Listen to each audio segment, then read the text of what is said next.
கொடுத்த கடனை திருப்பி வழங்காத காரணத்தினால் நடிகர் சிவாஜி கணேசனின் வீட்டை ஜப்தி செய்ய வேண்டும் என சென்னை உயர்நீதிமன்ற நீதிபதி உத்தரவிட்டுள்ளார்.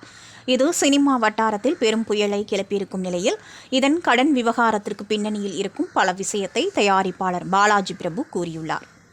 விஷ்ணு விஷால் பிரபலமாவதற்கு முன் ஆரம்பிக்க படம்தான் ஜகஜால கில்லாடி. இந்த படத்தினுடைய படப்பிடிப்பு முடிந்து படத்தின் முதல் காப்பியும் தயாராகிவிட்டது. இந்த படத்தினுடைய மொத்த பட்ஜெட் 3 கோடி ரூபாய் தான். ஆனால் துஷ்யந்த், அவரது மனைவி அபிராமி ஆகியோர் பங்குதாரர்களாக உள்ள ஈசன் புரொடக்ஷன்ஸ் நிறுவனம் ஜகஜால கில்லாடி படத்தை 3 கோடியில் எடுத்துவிட்டு அந்த படத்தை காட்டி 13 கோடி ரூபாயை கடன் வாங்கி ஏற்கனவே இருந்த கடனை அடைத்துள்ளனர். சிவாஜி கணேசனின் மூத்த மகன் ராம்குமார் தனபாகியம் என்டர்பிரைசஸ் நிறுவனத்திடம் 3,74,75,000 ரூபாய் கடன் வாங்கப்பட்டிருந்தது. இந்த கடனை திருப்பி தராததால் தனபாகியம் நீதிமன்றத்தில் வழக்கு போட்டு சிவாஜி வீட்டை ஜப்தி பண்ண ஆர்டர் வாங்கியுள்ளார்.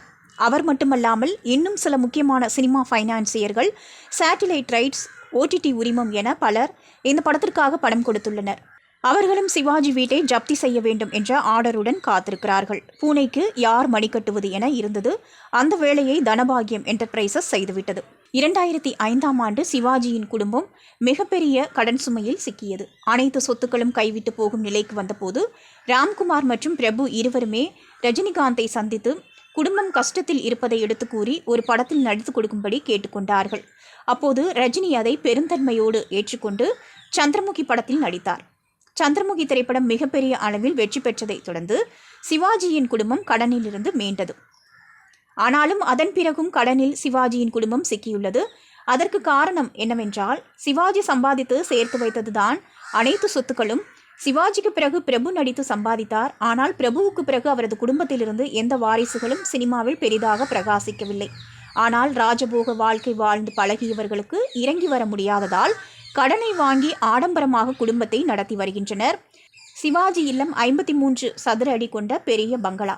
இந்த வீட்டில்தான் சிவாஜியின் மொத்த குடும்பமும் ஒன்றாக சேர்ந்து வாழ்ந்து வருகின்றனர். சிவாஜியின் குடும்பம் முன்பு பிரச்சனையில் சிக்கிய போது ரஜினி கை கொடுத்து உதவினார். அதே போல தற்போது கமல், சரத்குமார் என முன்னணி நடிகர்கள் இருக்கிறார்கள். அவர்களுக்கு இந்த தொகை பெரிய விஷயம் இல்லை. அவர்கள் நினைத்தால் காப்பாற்றலாம். இந்த முறை சிவாஜியின் குடும்பத்தை யார் காப்பாற்றுவார்கள் என்று பொறுத்திருந்து பார்ப்போம் என பாலாஜி பிரபு அந்த பேட்டியில் பேசியுள்ளார்.